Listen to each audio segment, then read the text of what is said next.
gosh, the Drake drama is back, and oh boy, it's juicier than a Georgia peach. So grab your favorite snack, get comfy, and let's spill this scalding tea together. Now, y'all know I always keep it 100 with you. So let's start with the facts. Our boy Drake just got hit with a major plot twist, and it's got everyone talking. Buckle up because this tea is about to get real. So, if Drake says a few words on a song, Universal Music Group owns that.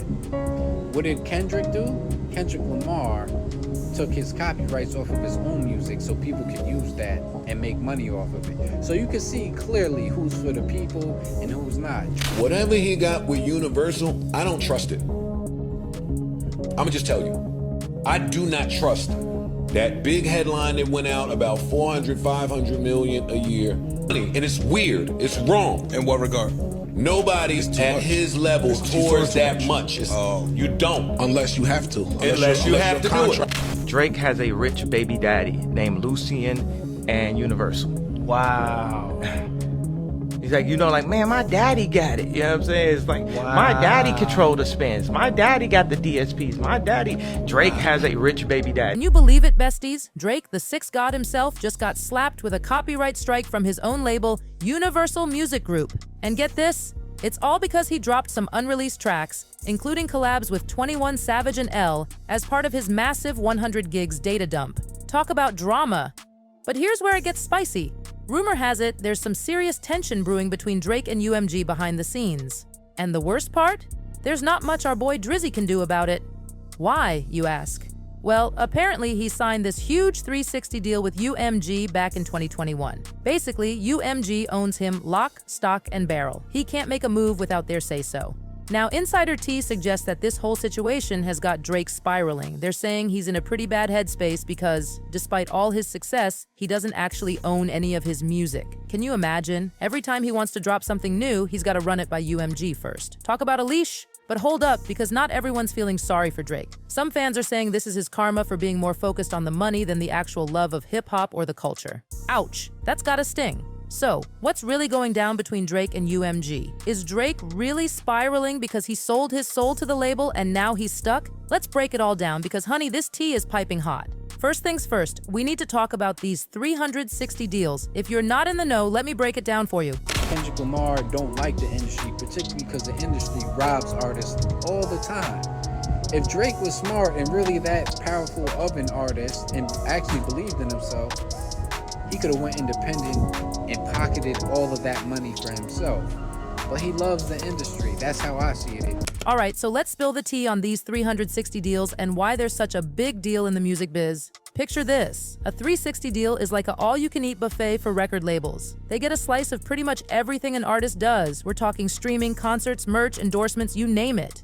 Back in the day, artists could keep most of their personal revenue streams separate. But with a 360 deal, the company's got their fingers in every pie. Now, I know what you're thinking, but that sounds awful. Why would anyone sign that? Well, here's the catch. The company usually throws a ton of money and support at the artist up front. It sounds great, right? But remember, there's no such thing as a free lunch in this industry. This whole 360 deal thing started back in the early 2000s when the music industry was struggling. CD sales were tanking, and those fat profit margins the labels were used to, gone with the wind. So they came up with the 360 deal as a way to stay afloat. It was their lifeline when the old money streams were drying up faster than my patience for bad lash extensions. But here's the tea. A lot of people say these 360 deals are straight up exploiting artists. Sure, you might get a nice chunk of change up front, but in the long run, you could end up making way less than you should, especially if you blow up big time. And let's not even get started on the advances. Some artists end up relying on them and struggling to cover all that marketing and promo costs. It's like being stuck in a cycle of music industry debt. And don't even get me started on the creative control issue. With a 360 deal, artists might feel pressured to make whatever kind of music the label wants. It's like being a puppet on strings, dancing to whatever commercial trend the label's pushing. How are you supposed to connect with your fans when you can't even be true to your own artistic voice?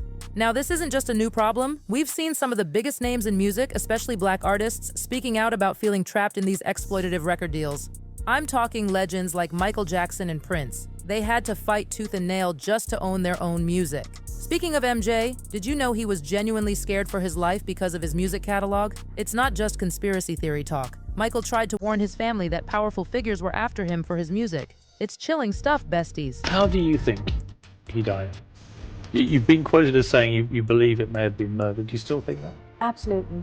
Why? That's Why are what you I so would sure? never ever think differently. Because first of all, Michael told me that they were going to murder him.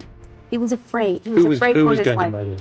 The people that were involved in his life, the people that were controlling him, life, where people come into your life, wiggle their way in, control you, manipulate, control your funds, your finances, everything that you have, and you must do what they tell you to do. And that's what Michael was going through. And he knew that everything that was happening to him was not kosher, it wasn't right, and it disturbed him greatly. And he kept saying it over and over and over. Can you believe that? Michael Jackson, the king of pop himself, felt like his life was in danger over his music catalog. It's like something out of a thriller movie, but this was his real life. And don't even get me started on Prince. That man was not about to let anyone control his art without a fight. The reason why it became such a big deal back then is ever since my third album, I wasn't really taking large advances from the recording companies. I was recording the albums myself in my own studio. So the way I looked at it, I owned the work because I paid for it. And I did all the work, I created it, so I felt like it should belong to me. That said, the companies felt otherwise, and they would always hold this contract up and say, well, you signed it. And I say, well, I understand that. It's not like I want to leave, I just want to, talk about this thing and see if we can't make it more fair. Of course, they wouldn't change, because if they changed, they wouldn't really exist. It shouldn't be a situation where they own the album or the work. We're talking about intellectual copyright. If they're going to be indeed a delivery service, then that's fine. But even FedEx doesn't say that they own the thing that they ship, right? Because ultimately it keeps us apart, and it keeps the people in power. My elders up in here, let's talk about all this. Distribution service. I mean, what do we really need record companies for? I mean, really. Prince spent decades battling for control of his masters, and in 2014, he finally got it. But here's where it gets spooky. Less than 2 years later, he suddenly passed from a suspected OD. Now, I'm not one for conspiracy theories, but with everything we know about the entertainment industry, it does make you wonder, doesn't it? But let's get back to our boy Drake and his deal with Universal Music Group. Is Drake caught in a similar web of control with UMG? And how does this all tie into his ongoing drama with Kendrick Lamar? Grab your detective hats, besties, because we're about to do some digging. So, back in 2021, there was major buzz about Drake landing this massive deal with Universal Music Group. We're talking big money here. Rumors were flying that it was somewhere between 400 to 500 million. Drake even dropped some not-so-subtle hints about it in his track Major Distribution, bragging that his deal is on a whole different level. He was basically flexing that he's got way more freedom and perks than other artists. But wait, there's more tea to spill. Some people are saying, or should I say there's a conspiracy theory floating around, that Drake's getting special treatment in the rap game because of his cultural background. Some folks are claiming that his unique position and connections might be giving him an edge over other artists. It never happened before. It's like every Jew is going to just like really embrace. Well, here's the thing. There are Jews like my dad who like cling to like the biggest reaches. Yeah. Like, you know who's Jewish? Matt Damon. I'm like, no, he's not, Dad. He's definitely not Jewish. And like people reach, and the fact that you actually identify, that's gonna be like, that's gonna be big. Yeah, it's gonna be big. You're doing something that I could never do. Now, that's some spicy speculation right there. But it doesn't stop there. Check out this clip from an interview with the Universal Music Group CEO. Demon, Drake says, tell Lucy and I said, I'm tearing holes in my budget. Tell Lucy and I said, I'm tearing holes in my budget. Did Drake call you up after that and say, hey, I need more money for my project? If ever Drake or whenever Drake calls up and says he needs more money for his project, I give it to him. Did you hear that? Drake can get any amount of money he asks for from the label? That's some serious power right there. But hold on to your wigs, because this is where the story takes a dark turn. Remember when Kendrick dropped those allegations about Drake and his OVO crew supposedly being certified PDF files? Well, if you've been keeping up with Kendrick's other diss tracks beyond the viral Not Like Us, you might have noticed that he's been hinting at something even crazier. Kendrick seems to be suggesting that this rumored PDF file ring might not just stop with Drake and his crew. It could be reaching all the way up to the top. We're talking Drake's label bosses. In his track Meet the Grams, Kendrick drops some serious bombs. I've been in this industry 12 years. I'ma tell y'all one little secret. It's some weird-ish going on, and some of these artists be here to police it. They be streamlining victims all inside of their home and calling them tender, then leak videos of themselves to further push their agendas. And that's not all. Kendrick even said that Drake's Toronto mansion, you know, the one nicknamed the Embassy, is about to get raided. He's basically saying it's only a matter of time. referencing the March raids on Diddy's properties in LA and Miami. Kendrick is suggesting that Drake is involved in the same type of depraved stuff Diddy is currently being investigated for. But here's where it gets even wilder. Remember that lawsuit against Diddy filed by producer Rodney Lil Rod Jones back in February? Well, guess who was named in that lawsuit as a rumored accomplice and enabler? None other than the same Universal Music Group CEO who said Drake can get any amount of money he asks for, Lucian Grange. In his lawsuit, Lil Rod hinted that there might be something more going on between Lucian and Diddy.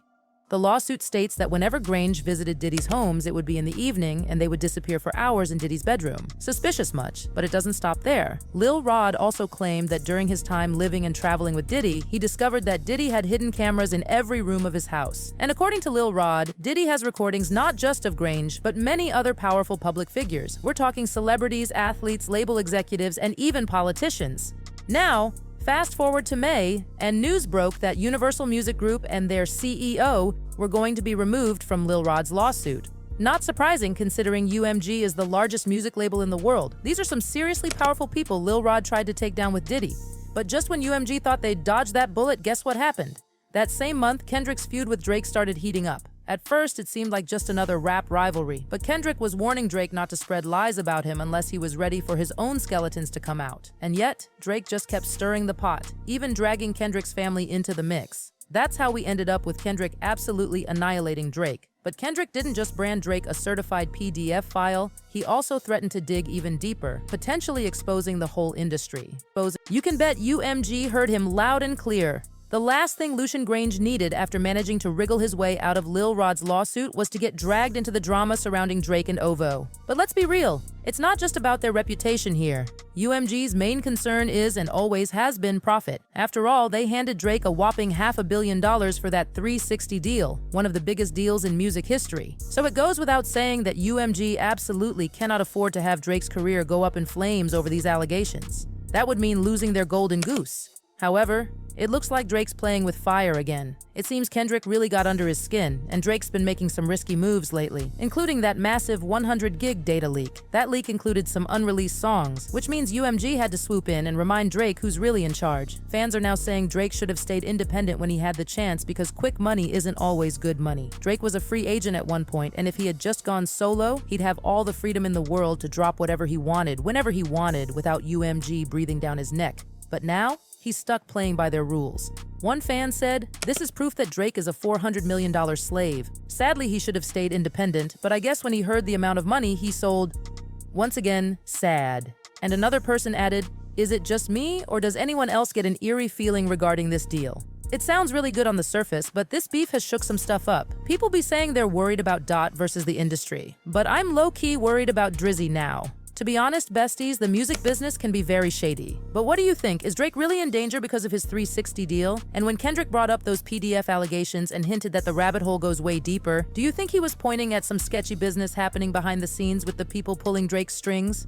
Spill all your thoughts in the comments because this tea is too hot to handle alone. And don't forget to stick around for the next video. Until next time, keep sipping that tea and stay fabulous, my loves. Goodbye!